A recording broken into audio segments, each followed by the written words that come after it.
of this year's annual convention of PHILAAST is Science for the People, Fostering Centers of Excellence in the Regions. This is in consonance with the President's desire to bring development away from the center, which is Manila, into the regions. So this year's convention aims to highlight organizational successes and achievements in various fields of science and technology, and also to recognize scientists and technologists who have made significant contributions in their chosen fields. So earlier, and I think our media friends were here already, and they understand what transpired earlier when we recognized members of the science community for their outstanding contributions. All right, so we gave out a number of awards, particularly 5 awards. The Gregorio Y. Zara Award for Basic Science Research and Applied Science Research. This award was established by the family of National Scientist Gregorio Zara in 1968. It's given to local scientists who have made valuable contributions to their respective fields of study. Now, we also have the Dr. Paulo Campos Award for Health Research, and this aims to recognize outstanding medical researchers who committed themselves to service and contributed to the betterment of the country through their discipline. The third award category is the David Gonzumi Award for Engineering Research. All right? For outstanding researchers in the field of engineering. The Leeds Agri Award for Agricultural Research is the 4th award category, and this recognizes committed researchers who contributed to production of excellent products and programs to improve the lives of our people. The other award category is the Mario Cruel Award for Advanced Engineering Technology Application to recognize individuals who contributed to the promotion, enhancement, and development of engineering and technology innovations in the country. We'd like to recognize one more time our awardees, and we'd like to hear from them, their own personal reflections. Number 1, about how this award means to them personally and as professionals, and how they see this award advancing science and technology in the fields, particularly in their area of and profession, right? So we would have called on Dr. Carlo Arcilla, who received the Gregorio Zara Award for Basic Science Research, but Dr. Arcilla had to leave for the airport to catch a flight to go to Austria. So we will first call on Academician Raymond Tan, National Academy of Science and Technology member, and the recipient of this year's Gregorio Zara.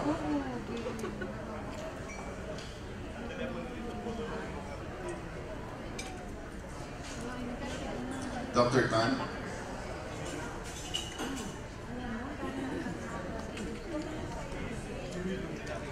All right, so this is the time, the space to share with us what you feel about the award. Given being a recipient of the award, what does this mean to you personally and professionally? And how do you think this award will advance science and technology, particularly in your discipline? Well, first of all, I want to thank PhilASST for choosing me to be the recipient of this award. I believe it's the oldest of the awards given by this organization. Of course, I'm honored to be a recipient this year for my work on what is called process integration. This is, I'll make it very quick. This field is not very well known yet in the Philippines. Essentially, my team and I We try to develop algorithms which can be used to optimize decision making. For example, one of the issues that the Philippines is facing is how to meet the growing energy demand, which comes with rapid population growth and rapid economic growth. How do we supply electricity and energy, especially outside the large cities? And how do we do this and reconcile it at the same time with the commitments we made to the Paris Accord several years ago, which said that we need to cut the emissions by 70%. So essentially, by having algorithms or computer models which can take away the emotional aspects of decision making, potentially we might be able to use these tools and techniques to have better plans for Philippine economic growth, while respecting the sustainability limits of human consumption. Thank you very much, Dr. Tan. It's great to hear that algorithms do away with a lot of emotions in decision making. So, yes, so if the award would bring that consciousness forward and create new platforms to inform people on evidence of our algorithms, then we should be moving forward quickly, right? Next, we'd like to hear from Dr. Leotilde Howe, all right, who received the Dr. Paulo Campos Award for Health Research. We throw the same question to Dr. Howe.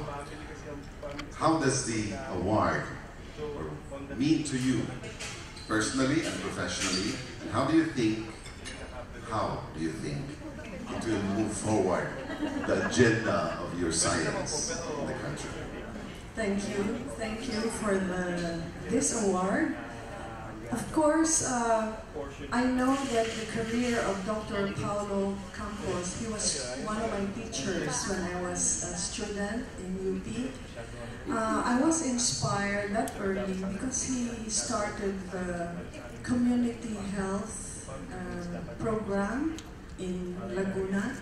So that already had some impact on the way I conducted my career. As a teacher, as faculty member, it centered more on pharmacology.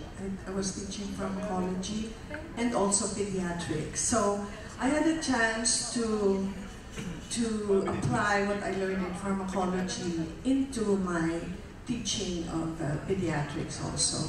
And thereby, from there, I went into teaching about TB in children. So it was a good fusion of pharmacology and pediatrics for me.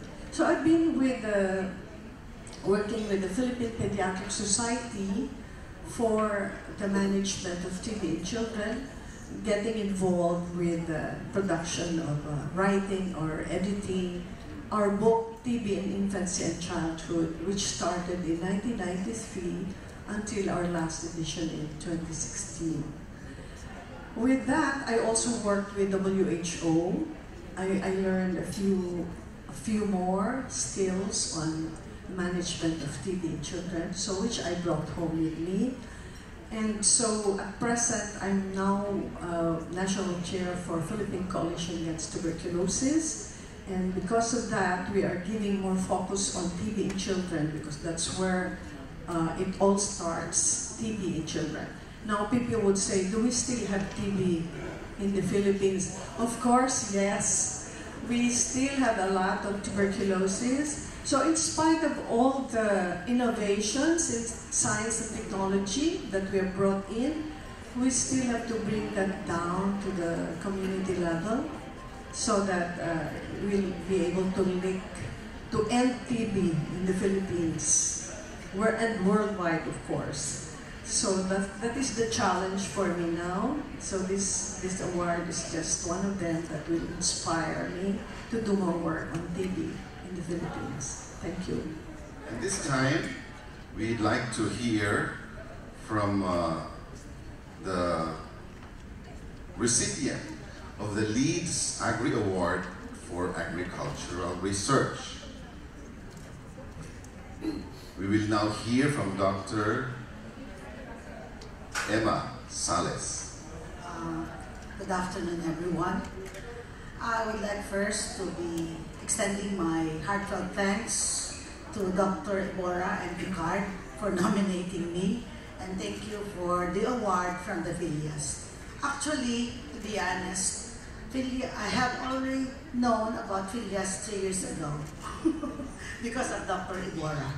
But for me, whatever recognition and award given to anybody when it is related and linked to the DOST, for me, it is a very prestigious award because I have high regard for the DOST. Not because I have been given so many funds by the DOST, but because I believe that the DOST is one of the government agencies who is not really touched by corruption.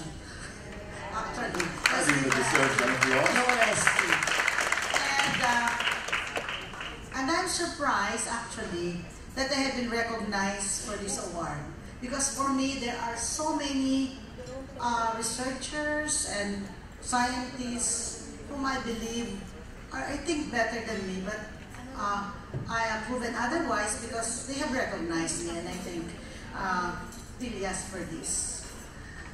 We already know that agriculture is now losing popularity as a course. I have been teaching at the University of Southern Mindanao for 41 years, and I'm about to retire in 3 weeks' time. But then, it will not hinder me to pursue and to encourage people and students and senior high schools to pursue agriculture. Because without agriculture, the Philippines and the whole world will die of starvation, without shelter, without clothing. Because agriculture is the backbone of any country and is the backbone of the world. So, we know that students do not like to pursue agriculture because they have a wrong perspective about agriculture. They thought that when you pursue agriculture, you will always be in the farm, lagi kang mabaho, lagi kang pawisan, lagi kang kaharap ng mga kalabaw.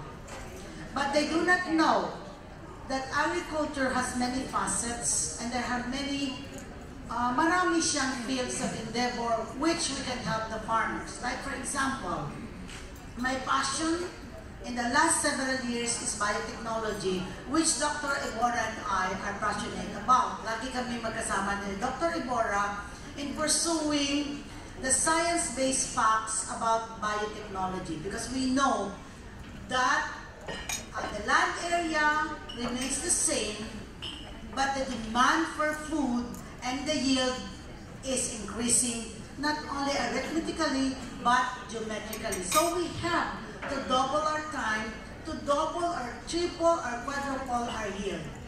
So we have to encourage people to, I know this is masyado itong controversial, di ba, Dr. Iborra, that biotechnology is one of the solutions so that we will have higher yield. So I have been working on biotechnology, I've been working on molecular sciences and diagnostic tools and diagnostic kits for molecular markers.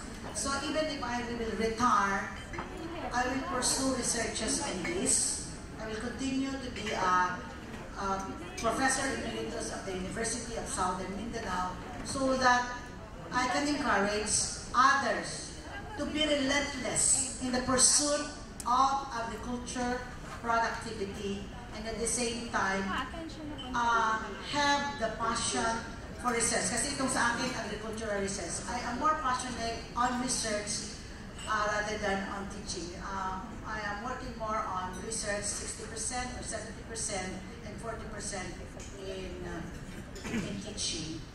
So I think with my award, many researchers and many students and faculty members of my university will also be encouraged to pursue the same kind of pursuit or even advance better than what we are doing now.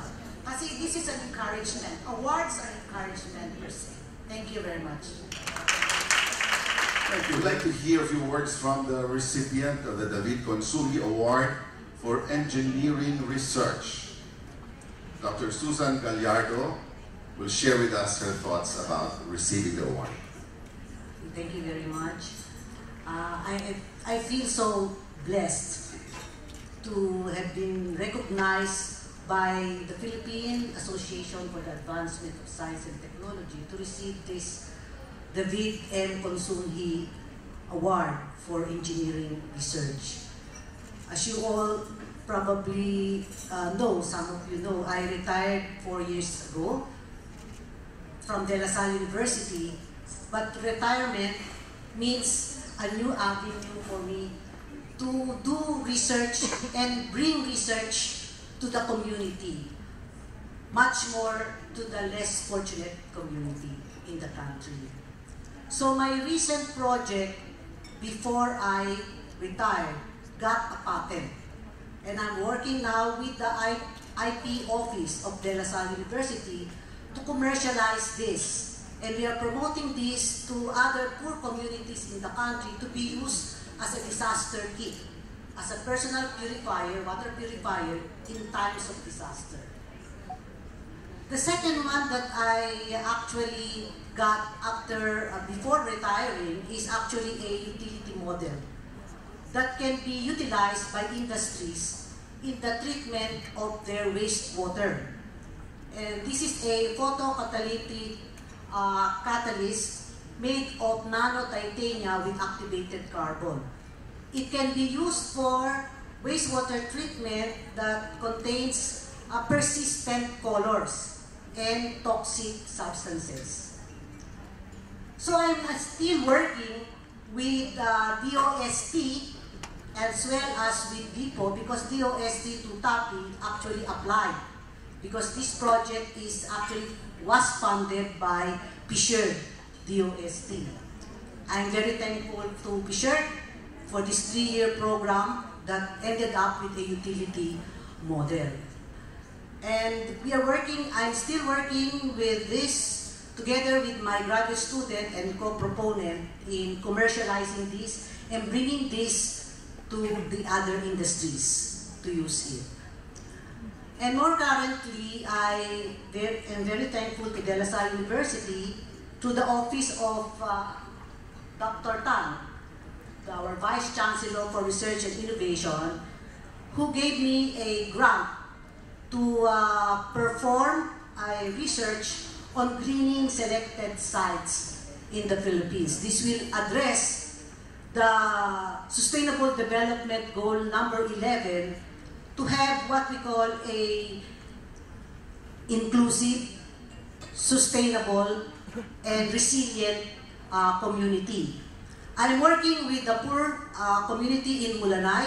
This is the first community where we hope to green one of the barangays that will house the resettlement area, that will house the new municipal building, and also will house the integrated public market and bus terminal. Hopefully, the strategies or action plans will be ready for presentation to the LGU. And I was telling Alex Consunji earlier, because the MCI is involved in construction, that after the presentation of the strategies to the LGU is already presenting this to the business community. And I mentioned to them that I will be recommending the MCI to work with Mulanay for the greening of their town. So I'm very happy and very thankful.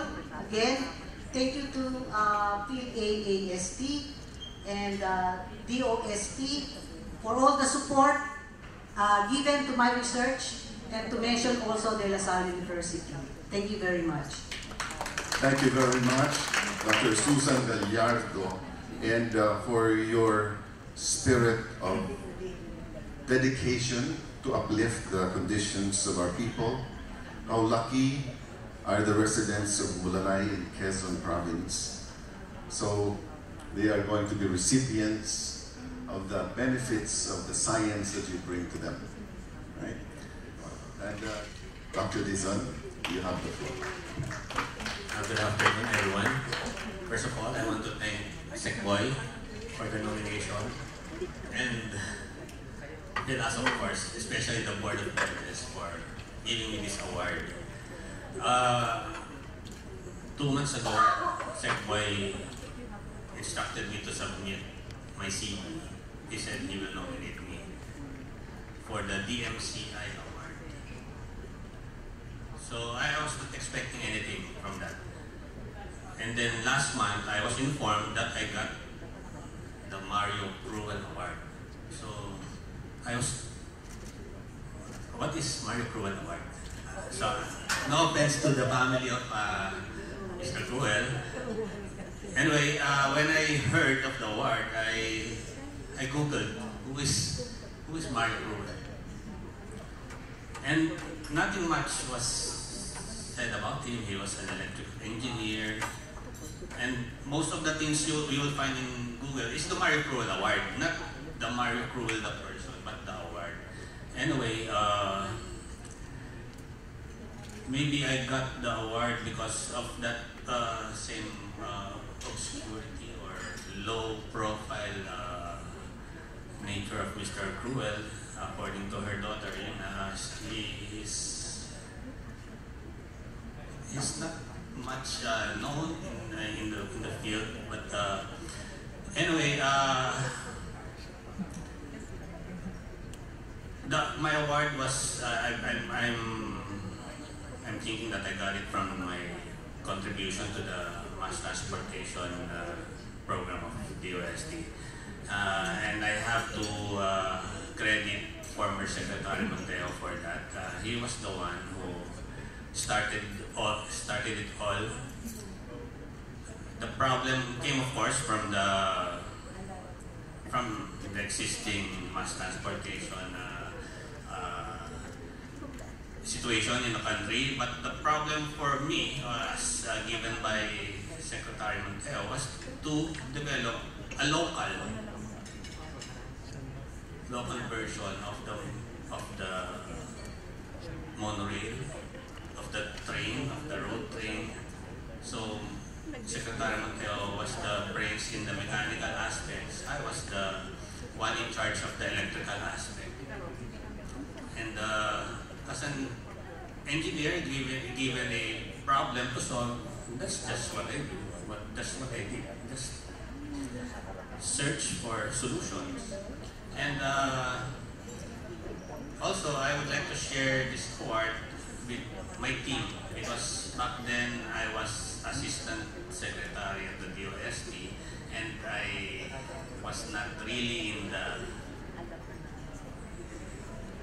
I was not doing the legwork. I was doing the brainwork.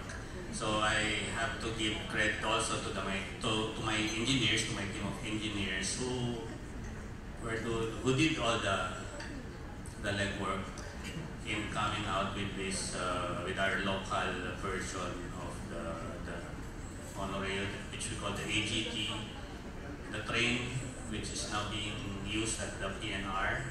Well, it's just a prototype, but soon, hopefully, it will be commercialized. And the hybrid electric road train, which the prototype is also being used in Hawaii Isabela right now. So I guess with this award, I will just continue doing my job as an electrical engineer, which is to face the problems being thrown at me. But this award will inspire me more to do it properly, to do it quickly, because we are facing lots of problems. And hopefully with this award, I will inspire also the young engineers to follow suit and pursue their passion of engineering, which is solving problems. So again, thank you PhilASST for this award, and thank you Sec.Boy.